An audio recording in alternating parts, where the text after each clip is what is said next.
Думали, что этот никчемный неудачник погибнет на поле боя как собака, и называли его идиотом за то, что он повел такую маленькую армию против сильнейшей в мире. Но Юута, патриарх клана Волка, только посмеивается над ними, потому что они не знают, что он гениальный стратег и что он был призван из другого мира, и что с помощью своего смартфона он может найти любую тактику в интернете, чтобы легко выиграть войну. Однажды женщина купается в озере, напевая мелодию, окруженная множеством палаток. Юута сидит на камне неподалеку и листает свой телефон. Он читает про фалангу, плотное построение копейщиков, которые использовали в Древней Греции. Женщина подкрадывается к Юута сзади и обнимает его. Он говорит, что не нужно так подкрадываться к нему ночью, и что это подозрительно. Она должна была предупредить его, что собирается подойти, особенно с этими огромными буферами. Женщина, используя свои навыки флирта, говорит, что это ее работа — заставить его сердце биться быстрее, и он краснеет, как маленькая девочка. Юута их патриарх, и завтра их ждет важная битва. Женщина говорит, что ему не стоит засиживаться допоздна, и Юута соглашается немного отдохнуть. Стоя у озера, Юута смотрит на звезды и говорит, что это единственное, что осталось неизменным в его старом мире. На следующий день начинается долгожданная битва. Копейщики ждут врага в строю фаланги, о котором их патриарх узнал прошлой ночью, и это оказывается очень эффективным. Они получают тактическое преимущество над врагом, который просто несется на своих повозках, чтобы тут же быть сбитым с ног и убитым острыми копьями. Строй стоит непоколебимо, подавляя атакующих врагов, а Юута, сопровождаемый женщиной, наблюдает за ними из-за спин своих людей. Перевес на их стороне, и женщина называет его старшим братом и хвалит за гениальную стратегию. Но Юута знает, что это заслуга Александра Великого и его фаланги. Женщина не знает, кто такой Александр, и Юута отмахивается от этого, говоря, что он просто хитрит. Он приказывает своим войскам атаковать и закончить уже выигранную битву. Прошло 2 года с тех пор, как Юута призвали в Игдрасиль. В этом новом мире правит сила. Люди убивают друг друга за крошечные клочки земли, а слабых топчут. По счастливой случайности, когда Юута попал в этот новый мир, языка которого он даже не знал, он смог стать патриархом клана волков. Теперь он в таком положении, что один его приказ может решить, жить человеку или умереть.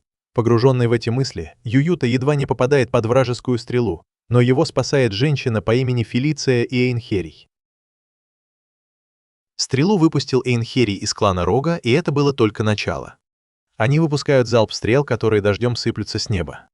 Но патриарха и Фелицию это не беспокоит. Фелиция прыгает вперед и магическим усиленным кнутом сбивает все стрелы, защищая патриарха. Впечатленный ее мастерством, Юута хвалит ее, говоря, что из нее получилась бы отличная королева, и она становится еще более уверенной в себе. Фелиция замечает, что это было бы возможно, если бы он был королем. Между прочим, Юута беспокоится о Сигрун. Спрашивает, все ли с ней в порядке на передовой. Фелиция уверяет его, что волноваться не о чем. В конце концов, она самая сильная волчица в их клане. И тут они узнают, что Сигрун победила командира клана Рога. Сигрун возвращается с победой без единой царапины, и Юута предлагает ей награду. Все, что она пожелает. Смущенная Сигрун просит погладить ее по голове, говоря, что это лучшая награда для нее. Он гладит ее по голове и шутливо говорит, что Сигрун похожа на преданную собаку. Они оба смеются, но Сигрун злится, спрашивая, что в этом смешного.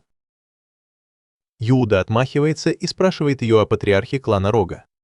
Сигрун сообщает ему, что она была захвачена в плен. Узнав об этом, он приказывает своим солдатам разбить лагерь, чтобы он мог поговорить с патриархом клана Рога.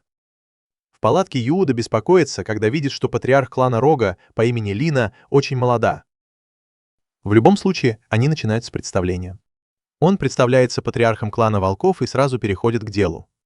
Он спрашивает, готова ли она стать его дочерью, то есть клан Рога станет его подчиненным. Лина сердито отказывается, говоря, что могущественный клан Рога никогда не будет служить таким ничтожным собакам, как клан волков.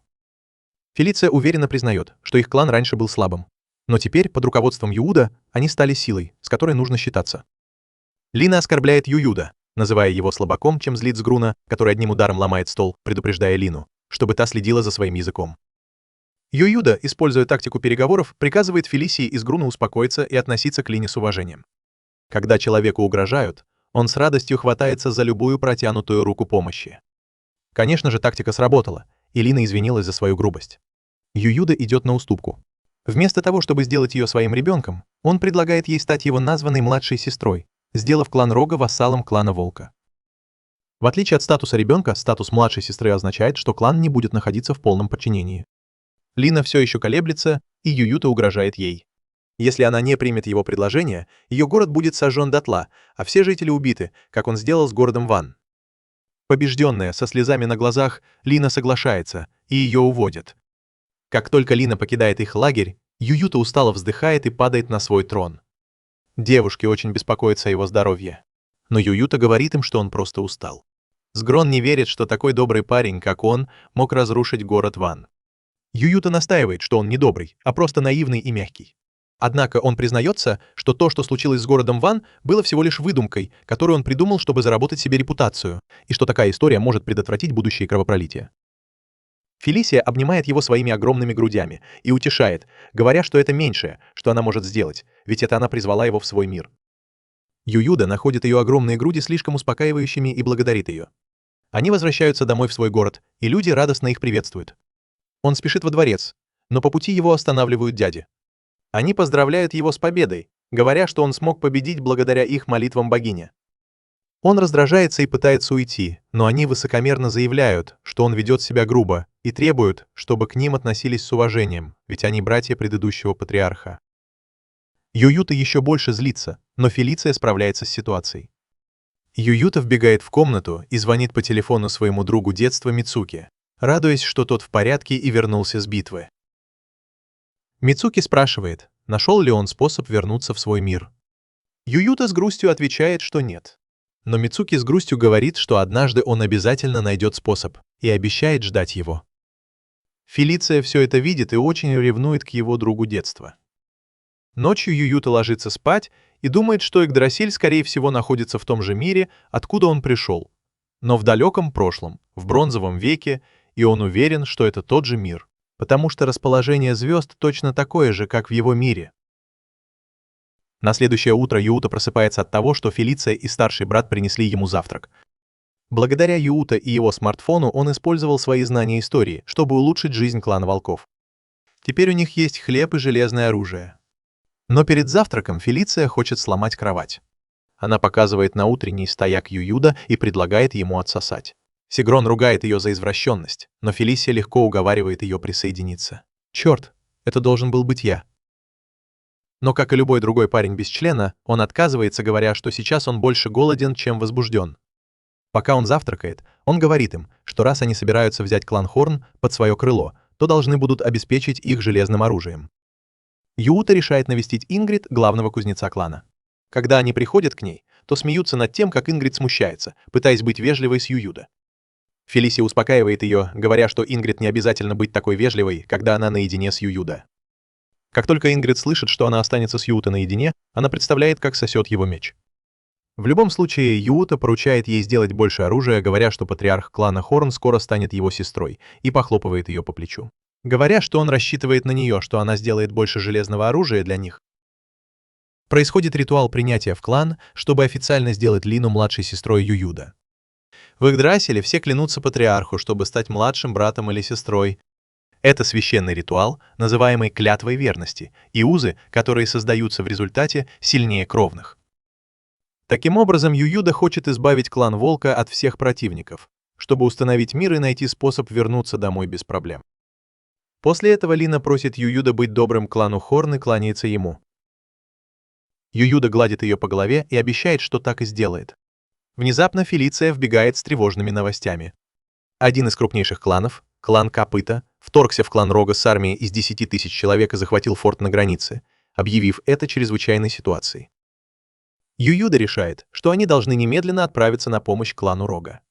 Его советники, особенно дяди, пытаются отговорить его, говоря, что они ничего не должны клану Рога, ведь они только что принесли клятву верности. Его надоедливый дядя добавляет, что клан Рога всегда был их соперником, и им следовало сделать их своими рабами, а не братьями. Затем советники говорят ему, что его решение было неразумным, ведь он еще очень молод. Юута злится, бьет кулаком по столу и называет их идиотами, крича, что если они не помогут клану Рога, то нарушат клятву и опозорят клан волков. Его решение окончательное, и они помогут Лине и ее клану. В лагере клана Копыта их патриарх обдумывает стратегию, довольный исходом вторжения. По его расчетам, клан Рога скоро будет побежден. Его размышление прерывает сигнал тревоги, означающий, что на лагерь напали враги. Надменный патриарх не воспринимает это всерьез, думая, что клан Рога глупо идет на верную смерть. Выйдя наружу, он с удивлением видит, что нападающая армия состоит всего из кавалерии с небольшим количеством солдат во главе с Сигрун. Она мастерски прорывается сквозь оборону клана Копыта, пронзая солдат своим копьем. Патриарх не может поверить, что нападающие так эффективно сражаются верхом на лошадях. Считая это невозможным, он приказывает своим людям успокоиться, так как, несмотря на странную тактику, нападающих мало. Сигрун, нанеся достаточный урон, приказывает своим людям отступить, так как их задача выполнена. Это очень злит патриарха, который думает, что они просто издеваются над ним. В замке клана Копыт Линия получает отчеты о действиях Сигрун. Клан Копыта в шоке и смятении. Линия не может не восхищаться тем, что Сигрун удалось перехитрить и одолеть силы Ингви, патриарха клана Копыта. Она вспоминает, как Ююдо заступился за нее перед советом клана Волков и приказал Сигрун начать атаку монгольским строем, пока основные силы были готовы. Он говорит Ингрид показать линии седла, которые сделали конную атаку эффективной, и приказывает Линии вернуться в клан Рога и подготовиться к битве.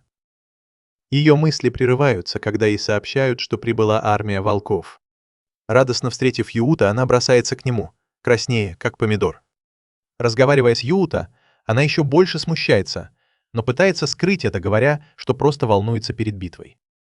Узнав от Линии, что враги будут здесь примерно через полдня, Юута приказывает своей армии отдохнуть, поесть и выпить по чашке вина, если они хотят. Линия находит это странным и спрашивает, неразумно ли пить перед битвой. Но Ююда цитирует Сунь Цзы и объясняет, что солдаты не смогут сражаться в полную силу, если они устанут и проголодаются. Кроме того, они уже отправили Сигрун, чтобы та нанесла как можно больше урона. Услышав это объяснение, она понимает, какой он умный, и это заставляет ее сдаться. Унгви и его люди не спали 3 дня, потому что каждый раз, когда они пытались отдохнуть, Сигрун и ее отряд нападали на них. Хуже того, он получает сообщение, что к ним приближается основная армия. Унгви приказывает своим людям готовиться к битве, а Сигрун наблюдает за ними издалека. Благодаря Сигрун люди Унгви уже измотаны и с трудом могут сражаться. Армия клана Волка полностью их подавляет, убивая как добычу. Унгви, однако, смотрит на это иначе. Он уверен, что они могут победить, и анализирует построение армии клана Волка. Он замечает, что плотно выстроенные отряды сильны только в передней линии. Заметив слабое место, он приказывает колесницам атаковать с фланга. Лина наблюдает за разворачивающейся битвой и надеется на победу.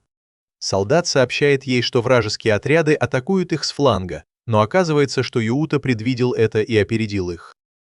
Прямо перед битвой он приказал Лине быть готовой к атаке с фланга.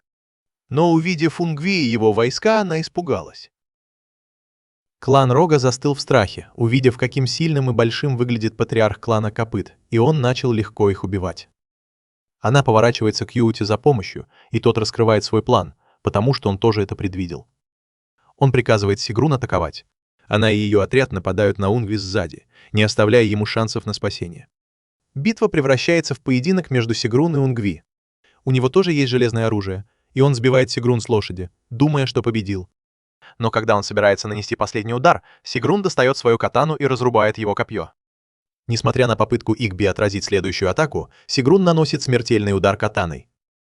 В последние мгновения жизни Игби хвалит ее силу и говорит, что рад умереть от ее руки, надеясь снова встретиться с ней в Вальхалле. Сигрун отвечает ему тем же, кланяясь в знак уважения. После этого она объявляет о победе клана Волка, и вся армия громко приветствует ее. Лина падает на колени и плачет от счастья. Затем Юута принимает ванну в сопровождении Фелиции и Сигрун.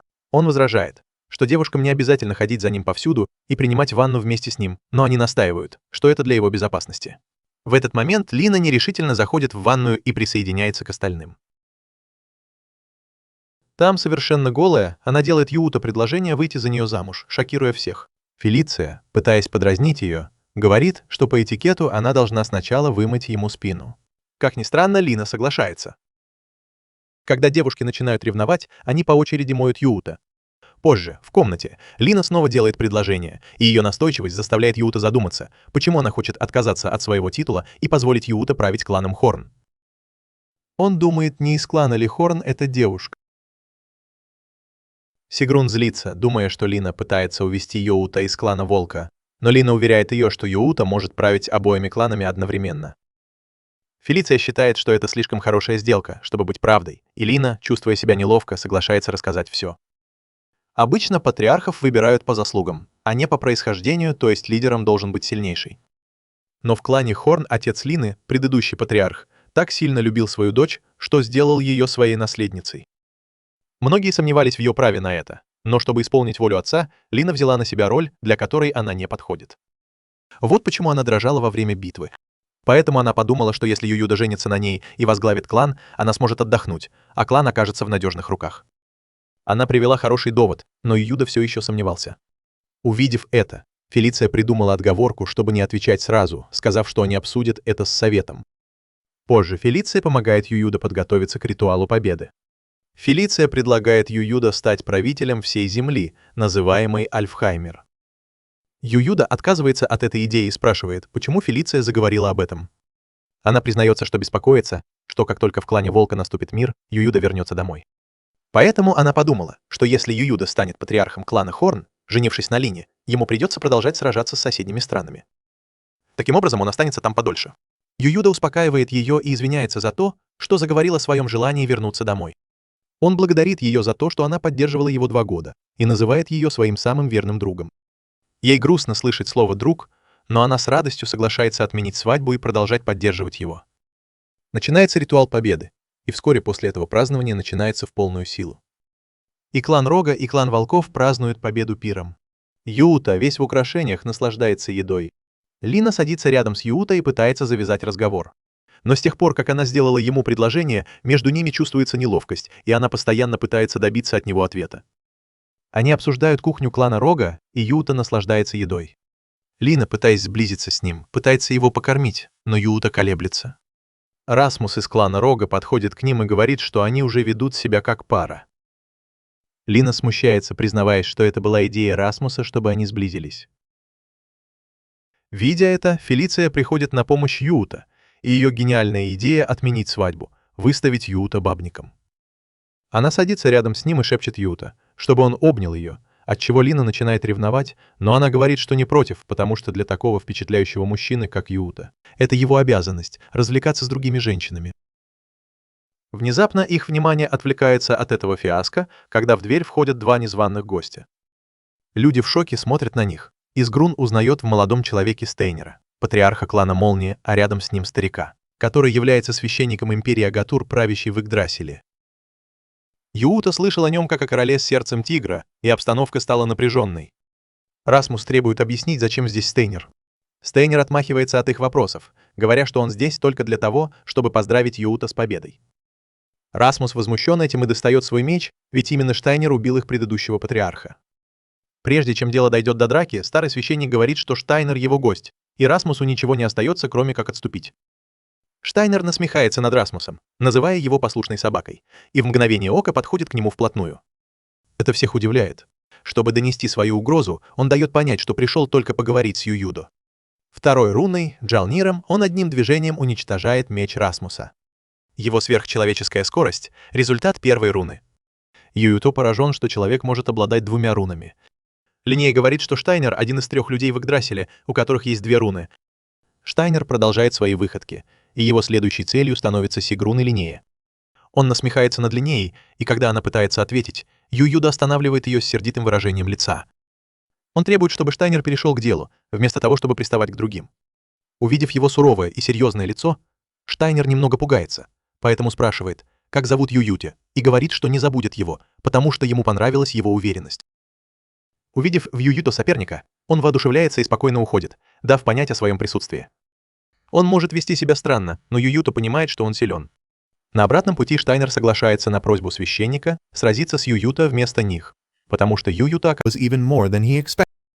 Позже ночью Ююто снова звонит Мистуки, которая кричит на него за то, что он так долго не выходил на связь. Он мог хотя бы написать ей, она так волновалась, что Ююто ушел на войну и не связывался с ней 3 недели. Но она очень рада, что Юута жив, и начинает плакать. Юута успокаивает ее и извиняется за то, что не поддерживал связь. На следующий день Фелиция и Юута гуляют по городу. Проходя мимо рынка, Фелиция говорит Юута, что благодаря его изобретениям экономика процветает. Он отмахивается, говоря, что просто обманул их. Но когда они идут дальше, они видят, как мужчина продает в рабство мать с дочерью. Увидев их в таком состоянии, Юута покупает их и приказывает стражнику отвезти их во дворец и позаботиться о них. Когда Юута возвращается во дворец, его стол завален бумагами. После победы над кланом Копыт и Клыков он начинает работать над ними с помощью Фелиции, но тут возникает другая проблема. Сигрун сообщает, что прибыли послы из клана Когтей и хотят встретиться с Юута. Но прежде чем Сигрун успевает отвести Юута в зал для аудиенций, в комнату входят гости из клана Когтей. Это их сестры-близнецы Альбертина и Кристина, принцессы клана Когтей. После небольшой перепалки они начинают заново. Они официально представляют свою просьбу. Их послал патриарх Батвит, чтобы они стали женами Юута. Юута потрясен, услышав это, и, как обычно, сразу же отказывается от предложения и вежливо просит их уйти, но сестры устраивают странную сцену. После того, как Юута отказывает им, Кристина признается, что это было просто испытание. Она знает о нем все, включая правду о резне в ванне, о предложении, которое он получил от патриарха клана Копыт, и о том, какой он добрый, потому что сегодня они видели, как он помогал рабам на рынке. Затем она рассказывает, что они с сестрой хотят стать его названными дочерьми, потому что считают его величайшим патриархом в Игдрасиле. Ююда не верит, что они ничего не скрывают. Поэтому он просит их принести что-нибудь, чтобы доказать свои намерения. В другом месте Лия видит сон, в котором Ююя принимает ее предложение и сближается с ней. Однажды ночью ее будет стражник и сообщает, что Ююя приехал с инспекцией. Услышав это, она очень обрадовалась. Ююя и Фелиция едут в карете в сопровождении Кристины и Альбертины. Они показывают свои руны, которые позволяют им двигаться быстрее, создавая попутный ветер и уменьшая встречный. Ююда впечатленно говорит, что это будет очень полезно в бою. Но, к сожалению, они отвечают, что не могут этого сделать, потому что могут управлять ветром только в непосредственной близости от себя. Они добираются до окраины города Гимель раньше, чем ожидали. Альбертина проголодалась, и Кристина съедает перед ней кусочек хлеба, который она приберегла, и та начинает плакать. Ююда успокаивает ее и обещает купить ей еды, когда они приедут в город. Город славится своей высокой производительностью в сельском хозяйстве, но в последнее время у них проблемы. Ююда предлагает Эразмусу ввести новую систему сельского хозяйства, но люди привыкли к своим традициям. Долгое время ими управлял клан Хорн, и они не хотят ничего менять. Если клан Волка просто придет и попытается что-то изменить, люди просто проигнорируют их. К счастью, появляется Лина и рада видеть Юута. Она пришла, потому что беспокоилась, что жители города могут не принять Юута. Вторая причина, по которой она пришла — получить ответ на свое предложение. Но, к сожалению, она была шокирована, когда узнала от Фелисии, что клан Когтя тоже сделал предложение. В этот момент врываются близнецы и представляются. Лина игнорирует их и говорит Юута, что ее клан сильнее, и он должен выбрать их. Близнецы пытаются затеять драку, но Юута не обращает на них внимания и спрашивает Лину, что случилось в городе. Услышав ее беспокойство, Юута рассказывает ей о севообороте в Норфолке, который он пытается внедрить. Он объясняет, что если сажать разные культуры в определенном порядке, эффективность повысится. Услышав, что урожайность можно увеличить, Лина сразу же просит рассказать подробнее и убеждает жителей города попробовать новый метод. Посев можно начать уже завтра, но Юута должен пообещать позаботиться о городе в случае неурожая. Позже, принимая ванну, Лина расстраивается из-за того, что Юута постоянно избегает ее, и решает получить ответ. Так или иначе, она приходит к нему в комнату и, войдя, сбрасывает одежду. Юута, идиот, просто стоит в шоке, а Лина обнимает его и просит заняться с ней любовью. На мгновение он почти прижимает ее к себе, но потом, вспомнив о Мицуке, отталкивает Лину. После своего решительного отказа Лина спрашивает, почему Юута продолжает отталкивать ее. Увидев, что она расстроена, он пытается скрыть это, говоря, что у него есть обязанности главы клана волков, но это ложь. Лина начинает сомневаться в своей красоте, и Ююда не видит другого выхода, кроме как сказать ей правду. Он бьется головой о стену, утверждая, что это помогает ему прояснить мысли, и объясняет, что его сердце принадлежит другой девушке, и он не хочет ее предавать. Фелиция подслушивает их разговор, пока Лина пытается осознать правду. Ююта говорит ей, что он из другого мира, из будущего, которое наступит через 1000 лет. Лина сопоставляет факты и понимает, что революционные технологии, которые внедряет Ююта, пришли из будущего. Лина понимает, что Ююта любит Мицуки, но все равно возражает против его возвращения в родной мир. Она беспокоится, что без него некому будет править кланом Хорн. Называя себя бесполезной мошенницей, паразитирующей на наследии отца, она продолжает ругать себя, несмотря на то, что Ююта настаивает, что она достойная правительница. Ююта удается переубедить ее. Он говорит, что великие правители совершают много ошибок, но учатся на них. Поэтому Лине не стоит корить себя за одну ошибку. Он обещает помочь ей. Снова сбросив одежду, Анага говорит, что тоже не сдастся, и пытается прижать его к стене. Ююта пугается и просит ее не приставать к нему, но тут их прерывает срочное сообщение. Входит Фелиция и сообщает, что клан Молнии готовится к войне. Они проводят собрание, чтобы обсудить этот вопрос. По информации от торговцев, клан Молнии закупает оружие для войны с кланом Волка. Кристина настаивает, чтобы Юута позволил им шпионить за кланом Молнии, но Юута отвергает эту идею, считая ее слишком опасной. Кристина решает показать свою силу и приказывает спящей Альбертине схватить мужчину, сидящего рядом с Юута. В мгновение ока Альбертина оказывается позади мужчины с ножом у его шеи. Кристина объясняет, что хотя они бесполезны на поле боя, их навыки вполне подходят для работы телохранителями или убийцами, и уверяет Юута, что они справятся с заданием по шпионажу. Юута соглашается отправить их. Взамен Кристина просит его принести клятву клану когтей. На следующий день Юута разведывает вражеские границы, которые разделяет река. Решив использовать другую историческую тактику, он просит Лину о помощи, и она с радостью соглашается. Позже он разговаривает с Мицуки и сообщает ей, что будет участвовать в новой войне. Они обсуждают мотивы Штайнера, и Юута обещает вернуться живым. Юута проводит военный совет, чтобы попытаться выяснить мотивы Штайнера, но ничего правдоподобного не находится. Сигрун уже начала подготовку к войне против клана Молнии, который не проиграл ни одной битвы с тех пор, как Штайнтер стал их патриархом. Стратегия клана Молнии — грубая сила. Штайнер впереди со своими рунами-близнецами. Пока остальные продолжают перечислять достижения Штайнера, Юута называет их просто храбростью дурака и клянется, что никогда не проиграет им. Тем временем Штайнтер начинает наступление со своей армией из 8 человек, а Кристина отправляет сообщение с голубем. Армии, наконец, встречаются лицом к лицу, ожидая, когда противник сделает первый шаг.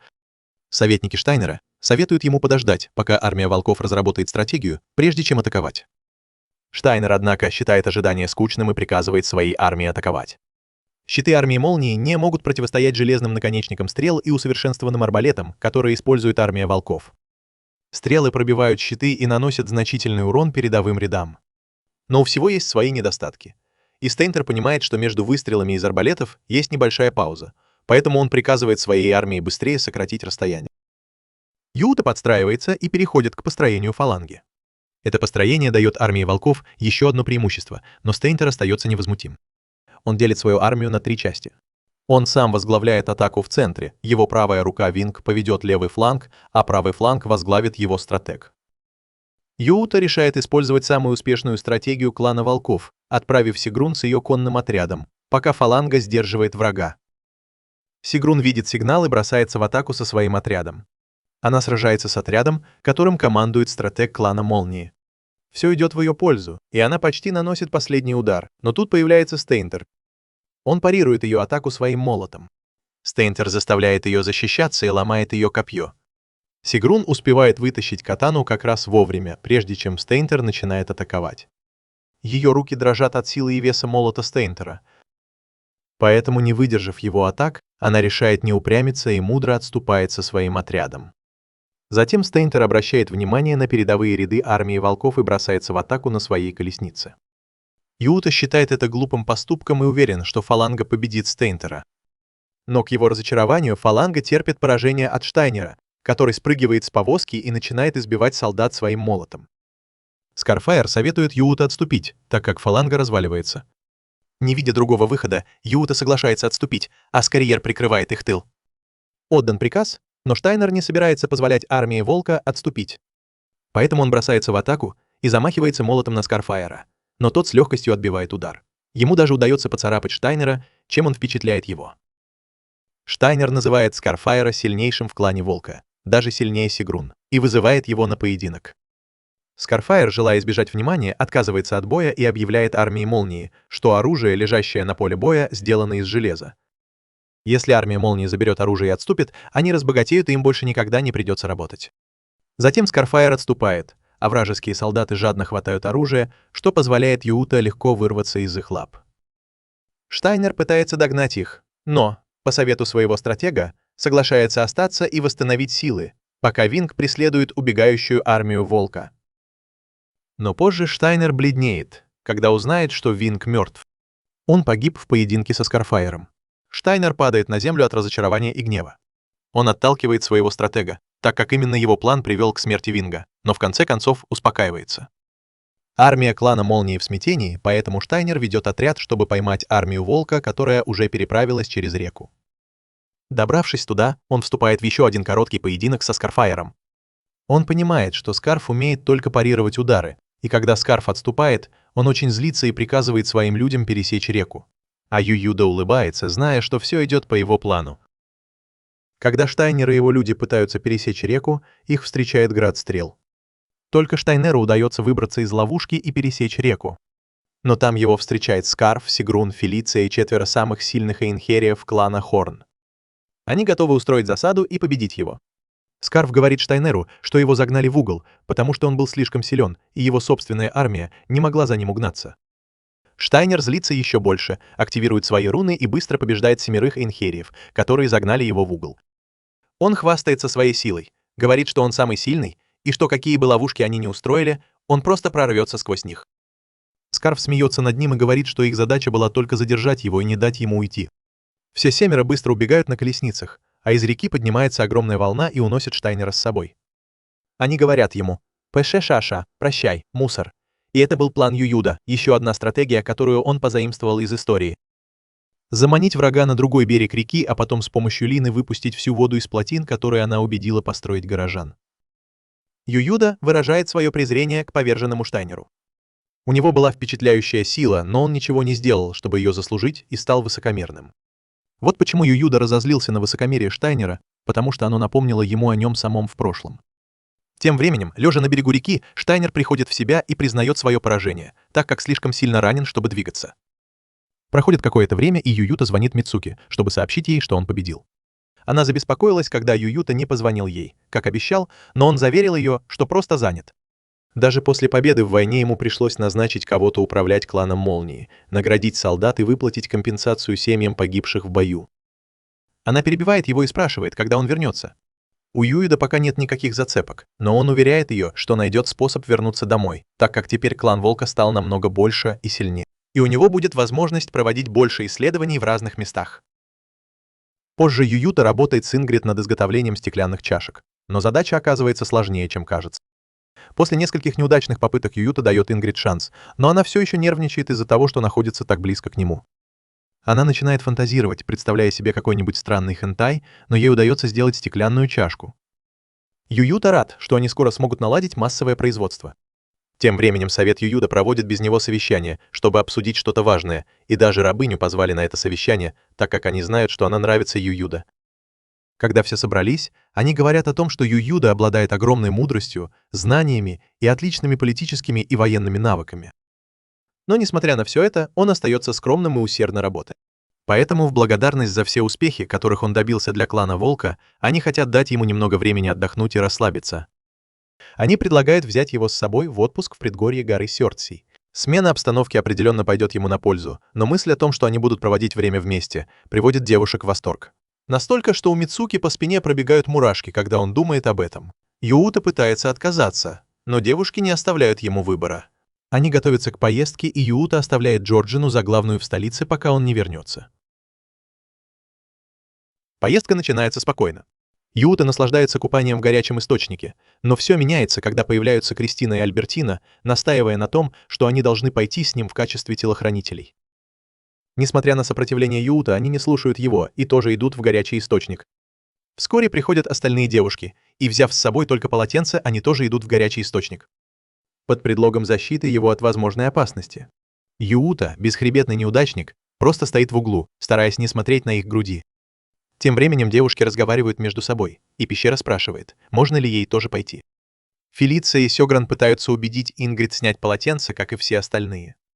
Юута пытается выбраться и убежать, но Кристина говорит ему не стесняться, ведь они все уже видели его маленький член. Как только Юута выходит из горячего источника, Сигрун просит еще раз потереть ему спину, потому что в прошлый раз она не смогла сделать это как следует. Девушки окружают его. Фелиция берет на себя инициативу и трет ему спину, используя свои груди как мочалку, а Сёгран следует ее примеру и облизывает его пальцы на ногах. Лиана и Ингрид тоже вскакивают, а Юута может думать только о том, чтобы поскорее уйти. В конце концов, он не выдерживает и теряет сознание от кровотечения из носа или просто от перевозбуждения. Позже они все извиняются и объясняют, что поскольку Юута скоро уедет, они хотели сделать для него все, что в их силах. Юута прощает их и разрешает им прислуживать ему при условии, что они будут одеты. Фелиция тут же придумывает очередную извращенную идею и предлагает сделать Юута массаж. Прежде чем он успевает отказаться, остальные набрасываются на него и начинают делать массаж. Они возвращаются домой после каникул. Юута проводит ритуал с Альбертиной и Кристиной. Поскольку Сигрун потеряла свою катану в битве со Странгером, Ингрид делает ей новую. Однако Сигрун расстроена, что проиграла бой. Кроме того, Юута сделал для нее предыдущую катану, поэтому она считает ее особенной. Сначала Ингрид уходит, думая, что Сигрун не нравится ее творение, но потом она сочувствует ей, узнав, что Сигрун чувствовала себя увереннее, когда сражалась с этой катаной, потому что думала, что Юута сражается рядом с ней, защищая ее. Прежде чем она успевает еще больше погрузиться в свое горе, появляются Юута и Фелиция. Торговец нашел клинок предыдущей катаны Сигрун, и Юута купил его у него. Он отдает его Ингрид, чтобы она починила катану, и Сигрун очень рада. Слезы радости текут по ее щекам, когда она берет катану. Позже они идут на рынок, и оказывается, что стеклянные чашки пользуются огромным успехом. Люди выстраиваются в очередь, чтобы купить их, и клан Волка стал намного богаче. Совсем не похоже на те бедные времена, что были 2 года назад. Пока они едят десерт и думают, что делать со своим богатством, появляется Эфрия, рабыня, которую Юута взял под свое крыло. Она прислуживает ему, потому что хочет отблагодарить его, но Юута относится к ней с добротой и уважением. Он предлагает ей десерт, но она отказывается, говоря, что не может есть такую роскошную еду. Но Юута убеждает ее, и она плачет от радости, когда съедает десерт, потому что это напоминает ей о том времени, когда она ела такую еду со своими родителями. Он просит Софию прочитать вывеску на магазине, и когда она читает, он впечатлен. Он отдает ей все сладости, которые у него были, в благодарность за идею. Позже он говорит девушкам, что сделает образование обязательным для клана Волков, и они будут финансировать его за счет своего богатства. Обучая людей и повышая уровень грамотности, он хочет вырастить более талантливых членов клана Волков. Все расходы возьмет на себя клан Волков, и образование будет бесплатным. Раньше Фелиция и Сигрун играли у озера, ловили рыбу и просто бегали вместе с другими женщинами из клана Волков. Юута и еще один парень, Лоптер, брат Фелиции, наблюдали за ними издалека и восхищались ими. Глубоко любя Фелицию и уважая Юута, Лоптер сказал ему, чтобы он не обижал Фелицию и никогда не заставлял ее плакать. Угрожая убить его, если он это сделает, Юута объяснил ему, что у него есть девушка, которая ему нравится, в Японии, и он не женится на Фелиции. Отец Фелиции и Лоптера был предыдущим патриархом клана Волков. Став старше, он извинился перед остальными членами клана за то, что не смог эффективно руководить ими. Он возглавлял клан Волков в войне, в которой они едва смогли победить благодаря Юута и Лоптеру. Клану Волков нужен был новый, молодой и мудрый патриарх. Поэтому, встав со своего места, он назначил Ююэ следующим патриархом. Ююэ возражает против этого решения, так как хочет вернуться домой, но предыдущий патриарх говорит, что Ююэ придется отложить свой план на некоторое время. Он назвал Юута своим наследником, несмотря на то, что Лоптер стоял рядом с ним и думал, что он станет следующим патриархом. Лоптер злится на отказ Ююда стать патриархом и считает это притворством. Он думает, что Ююда просто отказывается от этой роли, чтобы все выглядело так, будто он не хочет этого, но на самом деле он в восторге от этого. Лоптер мечтал стать следующим патриархом, но его мечту украл Юута. В порыве гнева он выхватывает меч и замахивается на Юута, пытаясь убить его.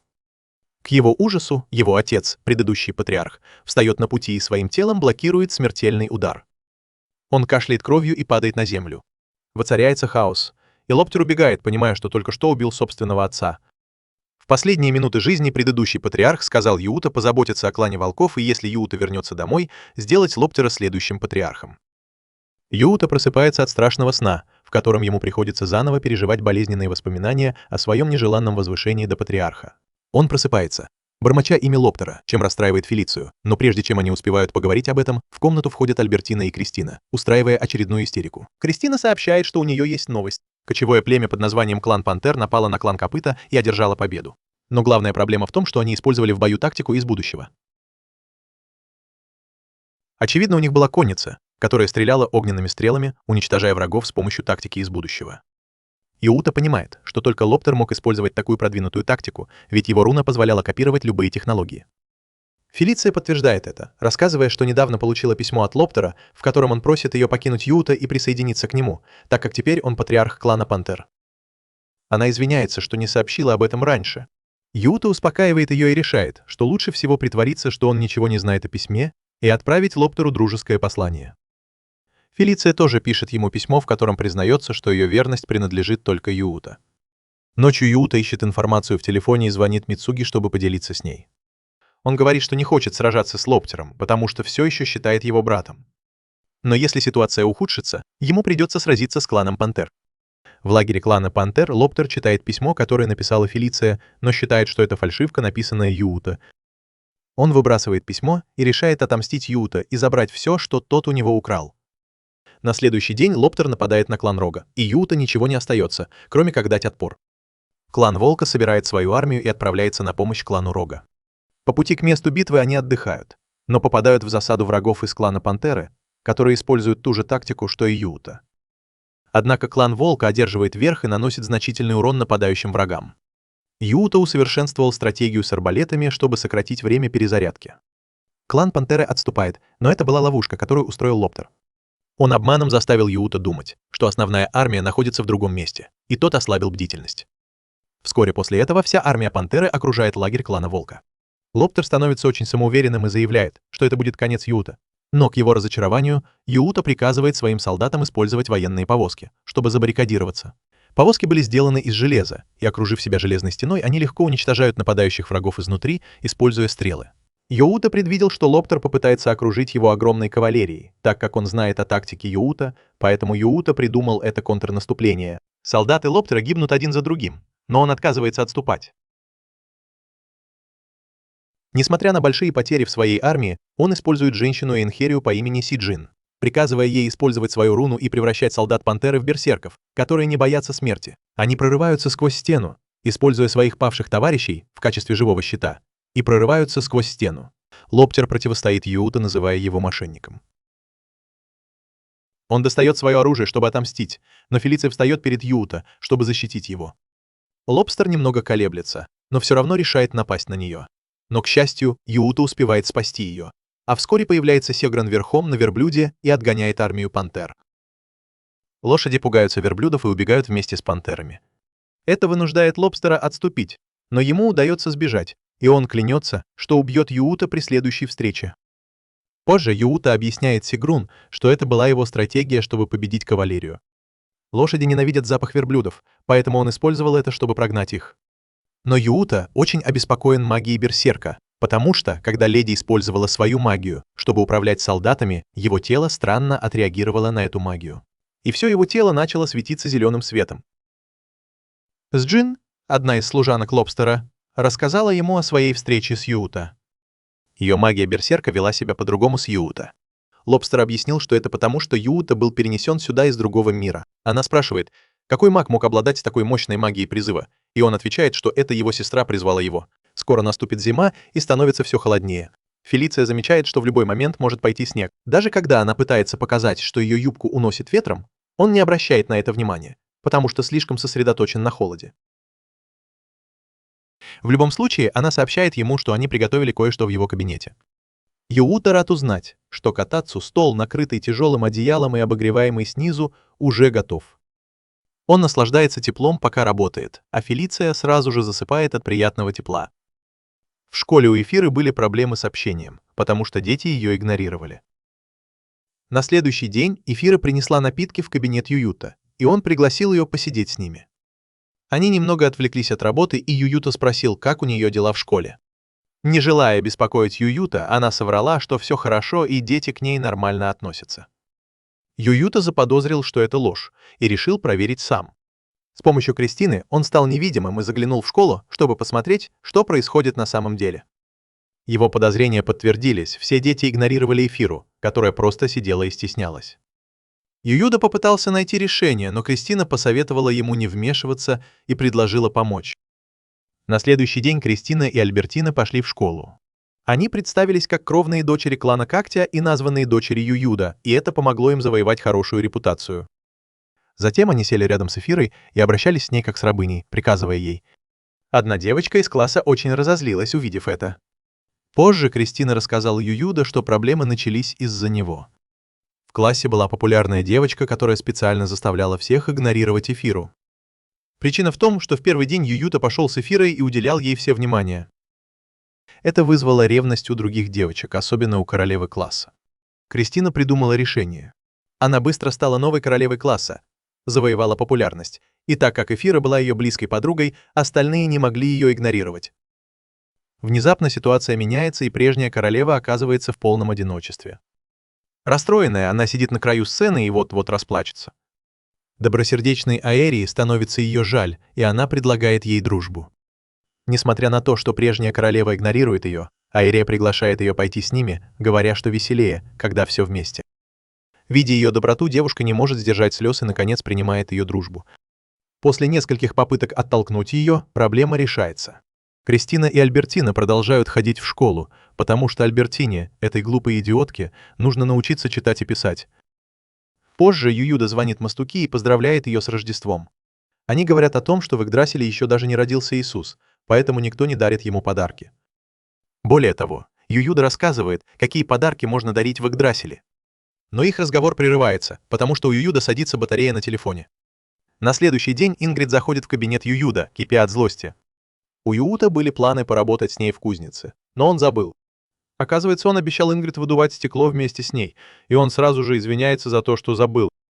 Фелиция замечает, что она не знала ни о каких планах, но Юута быстро отмахивается от нее и просит заняться делами в офисе, пока он не вернется. По пути в кузницу он встречает Сигрун, которая настаивает на том, чтобы пойти с ним. Он отказывается, и она спрашивает, не обидела ли она его. Они даже сталкиваются с Альбертом и Кристиной и умудряются отказать им, несмотря на их желание увидеть кузницу. Наконец, Юута признается Ингрид, что хочет сделать подарки Фелисии и Сигрун на день рождения. Он собирается сделать их своими руками, потому что скоро у них день рождения. Ингрид злится от ревности, ведь она весь день помогала ему делать подарки для других женщин. Но мысль о том, что она может сблизиться с Юута, поднимает ей настроение. Они начинают делать подарки, и Ингрид пытается привлечь внимание Юута. Они дуют в трубку, пытаясь выдуть стекло, но Ингрид хочет подуть в трубку вместо него. К сожалению, все ее попытки тщетны. Тем временем Альбертина и Кристина стоят снаружи и пытаются разглядеть, что делает Юута. Когда они заканчивают, Юута хватает Ингрид и говорит, что хочет сказать ей что-то важное, что не может сказать при других. Ингрид очень взволнована, и к ее разочарованию Юута говорит ей быть более женственной. Она злится и бьет его. На следующее утро Юута дарит ей ожерелье, которое он сделал из остатков стекла, в качестве извинения за то, что разозлил ее. Ингрид краснеет и с радостью принимает подарок, хотя на самом деле она хочет только Юута. Тем временем во дворце Лоптер Алексис, священник империи, обращается к нему с предложением. Он хочет, чтобы Лоптер заключил союз с кланом Молнии и победил клан Волков. По их мнению, империя должна поддерживать порядок, а клан Волков активно нарушает его. Лоптер принимает предложение при условии, что они будут равными по статусу братьями по клятве. Сигрун просыпается и начинает утреннюю тренировку. На обратном пути она встречает Фелисию, которая готовит завтрак для Юута. Заметив, что у Фелисии огромные буфера, Сигрун спрашивает, как ей удалось их отрастить, но тут же переводит тему, говоря, что такие большие шары будут только мешать. Они стоят и гадают, какой размер нравится Ююэ и что считается нормальным в его мире. В мире Ююэ Мицуки обедает в школе со своей подругой Рури. После безобидных подколов Рури хвалит кулинарные способности Мицуки и говорит, что она очевидно влюблена. Она тут же связывает это с Ююда, замечая, что он ведет себя странно, исчезнув и бросив Мицуки без причины. Мицуки пытается его защитить, говоря, что он изо всех сил пытается вернуться домой, но Рури не слушает. Мицуки расстраивается, и Рури, решив, что они обе будут одни на Новый год, приглашает ее к себе домой. Она добавляет, что ее двоюродная сестра Сая, которая получила докторскую степень по археологии, тоже будет там. Услышав это, Мицуки спрашивает, может ли Сая дать какие-нибудь подсказки, которые помогут Ююта вернуться, и соглашается. В канун Нового года Мицуки идет к ним в гости. Войдя, она встречает Сию, которая очень рада услышать все о Ююда и странном мире, в который он попал. Мицуки спрашивает, верит ли ей Сио или нет, и Сио уточняет, что она готова выслушать подробности и решить позже. Одно можно сказать наверняка. Она заинтригована, услышав суть. Сея говорит, что Игдрасиль — мир бронзового века, слишком детализирован, чтобы быть просто выдумкой, так что в этом есть смысл. То, что ее воспринимают всерьез, радует Мицуки, но сие нужны подробности. В Игдрасиле много слов из скандинавской мифологии. Сея пытается найти связь между ними. Хотя истории иногда совпадают, они также сильно отличаются. Юута уже говорил об этом Мицуки, поэтому ни одно из его исследований не дало результатов. Сея начинает замечать сходство. Юута — это еще одно имя Фенрира, печально известного волка. Штайнер с его руной Мьёльнир связан с Тором. Поражение Штайнера у реки похоже на то, как гигантский змей сражался с Тором и во время Рагнарёка затопил землю. Более того, имя Юута можно использовать для обозначения жениха, великана по имени Черный, который напал на Асгард и разрушил все 9 миров. Это значит, что Юута — это великан, который разрушил все 9 миров. Полное имя Мицуки похоже на имя жены Судора, Сенмары. Сия предполагает, что своими действиями Юута воссоздает оригинальную скандинавскую мифологию. Мицуки начинает дрожать от страха, когда понимает, что в конце мифов Фенрир и гигантский змей Йорм погибают. Она впадает в панику при мысли, что Юута может умереть, и Сея пытается ее успокоить, говоря, что они не могут знать наверняка. Скандинавская мифология передавалась устно, поэтому никто не знает, какие ее части правдивы. Это значит, что Юута может и не умереть. Тем временем Юута пытался дозвониться до нее, но она не брала трубку, потому что ее не было дома. Позже Юута идет по коридору и встречает Скарфа. Они идут в его комнату, чтобы обсудить что-то важное. Сигрун подслушивает их разговор из-за двери. Юута наливает Скарфу выпить, и Скарф думает про себя: «Черт, брат, это чертовски вкусно». Юута переходит к делу. Он хочет, чтобы Скарф ударил его как можно сильнее в наказание за то, что он проиграл бой с кланом Пантер. Из-за его секундного замешательства Лоптер смог пробить их стену, и они потеряли жизни многих хороших людей. По словам Скарфа, Юута — отличный патриарх. Но он все равно чувствует себя виноватым, потому что, несмотря на то, что они потеряли так много людей, он думает только о возвращении домой. Скарф успокаивает его, говоря, что он слишком молод, чтобы нести на себе все бремя, и протягивает ему напиток. Он просит Скарфа присмотреть за Сигрун и быть рядом с ней. Услышав это, Сигрун уходит. По дороге она встречает Фелицию, которая просит ее помочь. Оказывается, девушки шьют плащ с нашивкой клана волков на спине. Они хотят отблагодарить Юута за его старания этим подарком. Сигрун с радостью соглашается, и девушки продолжают шить детали. Тем временем Лоптер в отчаянии и гневе. Он вспоминает, как погиб его отец, и считает Юута самозванцем. Эсджин говорит ему, что нашла способ отправить Юута обратно в его мир и избавиться от него, но Лоптер отказывается от этой идеи. Он одержим идеей убить Юута. И тут происходит редкое событие. Мицуки звонит ему впервые и говорит, что беспокоилась о нем, когда он не ответил на ее звонок. Мицуки упоминает, что хотела стать первым человеком, с которым он поговорит в новом году. Поэтому она позвонила. Увидев, что Юута волнуется, она рассказывает ему все, что узнала от Саи. Он заинтригован и решает продолжить исследование. Затем Мицуки пытается ему что-то сказать, но он, как всегда, начинает спрашивать, есть ли в том месте, где она сейчас, парень. Мицуки говорит, что луна сегодня красивая, и признается ему в любви, но он, как всегда, тупит. Он не понимает ее. Мицуки называет его дураком, и у него садится батарея в телефоне. Позже Ююда идет прогуляться ночью, и Кристина с Альбертиной присоединяются к нему. Они идут по ночному городу, когда вдруг замечают какую-то суматоху. Они подбегают и видят, что какая-то женщина задирает местных жителей, которые уже готовы к драке. Ююда успокаивает ситуацию, но с удивлением замечает, что женщина очень похожа на Мицуки. Девушка, которая выглядит в точности как Мицуки, читает молитву, называя себя божественной императрицей Сигдрифой, истинной наследницей священной империи. Под лунным светом она молится о богатом урожае. Закончив новогоднюю молитву, она думает о своем доме.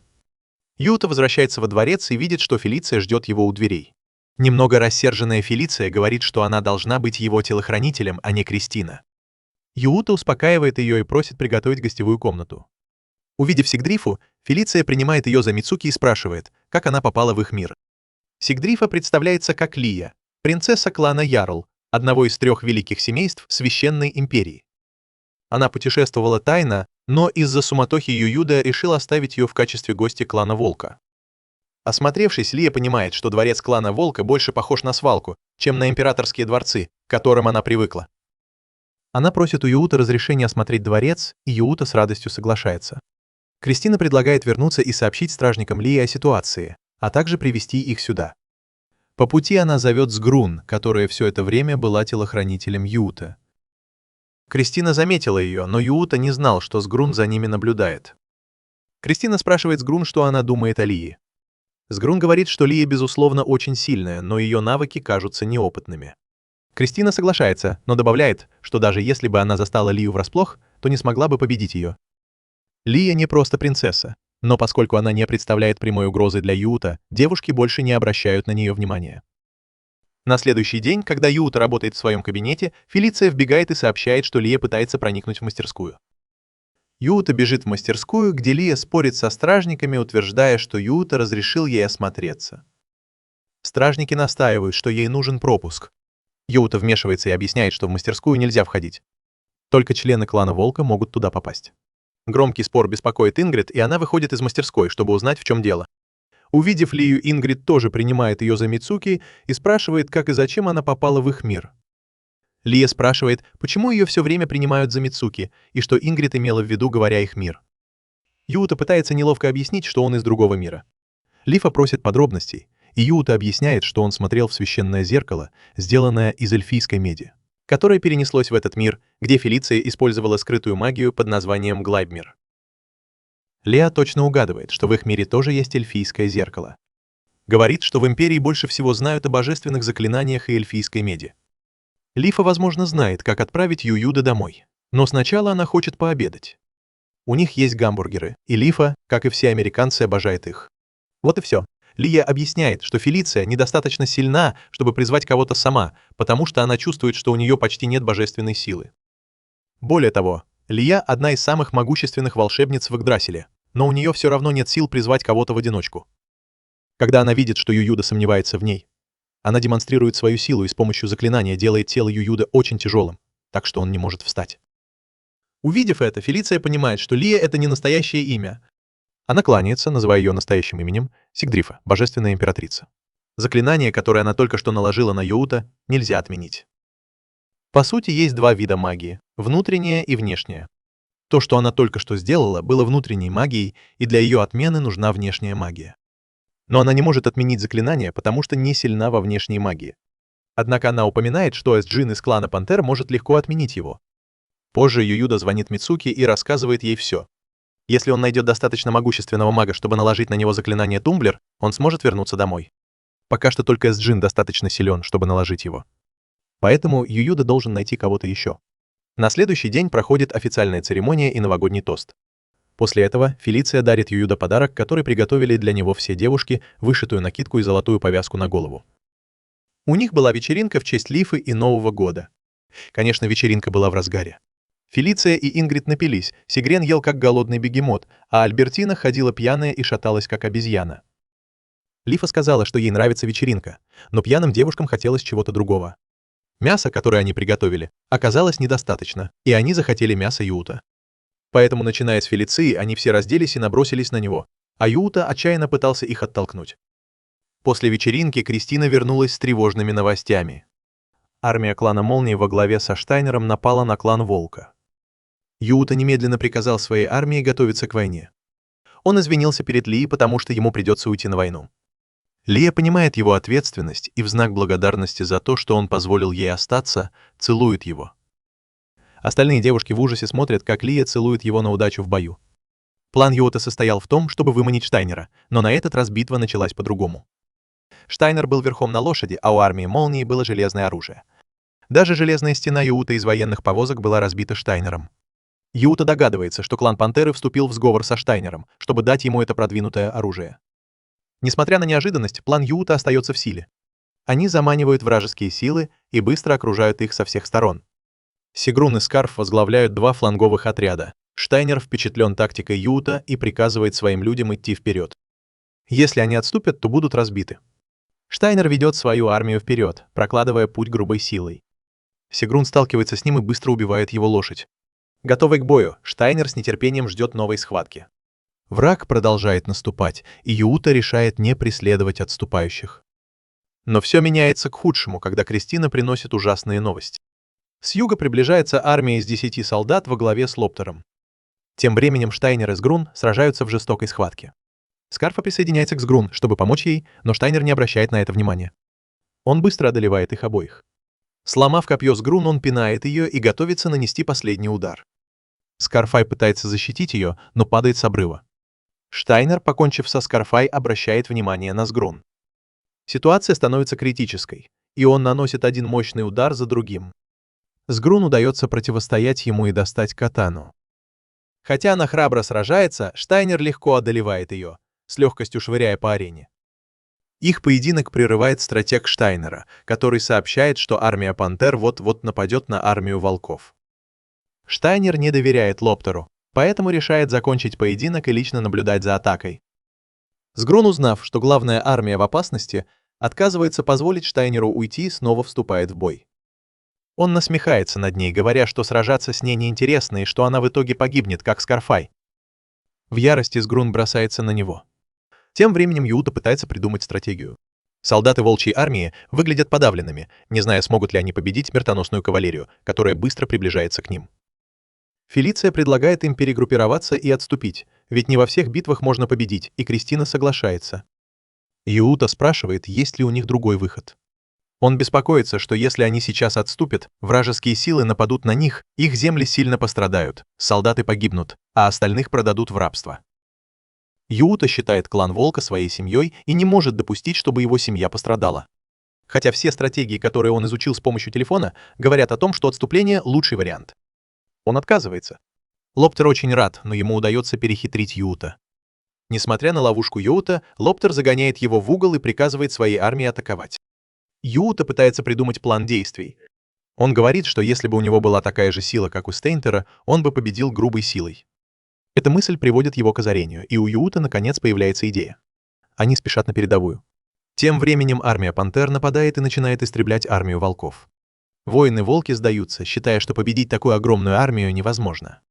Юута прибывает на передовую и приказывает им стоять гордо, потому что они чемпионы клана волков. Он говорит им восстановить железные стены, потому что они еще не проиграли. Слова патриархов воодушевляют солдат, и боевой дух мгновенно повышается. Идея Юута заключалась в том, чтобы поднять боевой дух, сражаясь бок о бок со своими солдатами на передовой, как это делал Стейнтер. Несмотря на то, что это было рискованно, идея сработала, и солдаты начали сопротивляться армии пантер. Лоптер отказывается отступать и объявляет награду тому, кто поймает Юута. Юута просит своих людей довериться ему и сражаться. Воины-волки видят в Юута своего спасителя, который принес клану небывалое процветание. Им удается оттеснить армию пантер, к большому разочарованию Лоптера. Тем временем Сигрун изо всех сил пытается сдержать Стейнера. Он продолжает играть с ней, но когда узнает, что Ююда сражается на передовой, быстро отталкивает Сигрун своим молотом и бросается к нему. Сигрун не хочет его отпускать и продолжает атаковать. Стейнер говорит, что только один человек может удовлетворить его, и это Юута, потому что он первый, кто победил его. Он в последний раз предупреждает Сигрун, чтобы она отступила. Думая о Юута, Сигрун принимает боевую стойку, которой научил ее Юута, в последней отчаянной попытке победить. Стейнер нападает на нее и выбивает меч из ее рук. Она отскакивает назад, и Стейнер думает, что теперь она беззащитна. Он бросается в атаку, но меч, который он выбил из ее рук, падает прямо перед Сигрун. Она поднимает меч и наносит удар. На передовой Юйо узнает, что отряд волчьей магии захватил форт. Итак, теперь он приказывает своим людям контратаковать. План Юйо наконец-то снова в действии. Он никогда не собирался сражаться с ним лицом к лицу. Его целью всегда было перекрыть пути снабжения и отступления Стейнера. Раненый Стейнер приказывает своим людям отступить, пока он сдерживает армию волков, говоря Сигрун, что передает привет ее предшественникам, и уходит на поле боя, чтобы сразиться с армией волков в одиночку. Сигрун подбегает к упавшему Скарфи и с радостью узнает, что он жив. На передовой армии Пантер отступает в страхе, а Лоптер не может поверить, что проиграл. Он решает взять дело в свои руки и просит Сджин открыть портал в Ююта с помощью ее заклинаний. Лоптер подбегает к Юута, и благодаря Сджин никто его не останавливает. Он достает меч и сразу же нападает на Юута, собираясь убить его на месте. Фелиция спасает Юута, но Лоптер отбрасывает ее в сторону и обвиняет Юута в том, что тот слишком слаб, чтобы сражаться в одиночку. Не желая оставлять Фелицию, Юута достает меч и встает перед Лоптером. Они скрещивают мечи, и Юута удается оглушить его. Но это еще не конец, потому что Зеджин произносит заклинание Фимблветера, и тело Юута начинает исчезать. Он отдает свой телефон Фулисии за секунду до того, как полностью исчезает в своем мире. Вернувшись домой, Мицуки обнаруживает, что Юута наконец-то вернулся. Мицуки очень рада видеть Юута и обнимает его. Слезы текут у нее из глаз, и они оба говорят, как сильно скучали друг по другу, и как рады, что наконец-то снова вместе. Мицуки спрашивает, почему Юута так внезапно вернулся, думая, что он хотел сделать ей сюрприз. Это сразу же напоминает Юута о ситуации в Игдрасиле. Он берет телефон Мицуки и пытается позвонить на свой номер, который есть у Фелисии, но безуспешно, так как номер недоступен. Мицуки начинает волноваться, но он уверяет ее, что все в порядке. Успокоившись, Мицуки берет его за лицо и говорит, что за те 2 года, что они были в разлуке, он стал еще красивее. Она приветствует его дома, и Юута думает про себя: теперь я наконец-то смогу его трахнуть. В Игдрасиле Лоптер злится, что Эсджина отправила Юута обратно и не выполнила его приказ. Он ясно дал понять, что хочет убить Юута, а не отправить его обратно. Она пытается успокоить его, разыгрывая из себя ревнивую жену, говорит, что беспокоилась о его безопасности и импульсивно отправила Юута обратно. Лотер уходит, решив отомстить клану волков. Стейнтер тоже расстроен, узнав о возвращении Юута. Ему сообщают, что клан Пантер теперь собирается напасть на форт Гасина, так как клан волков больше не представляет угрозы. Стейнтер хочет присоединиться к битве, но без Юута он не так воодушевлен. Фелиция рассказывает Сигруну о том, что произошло.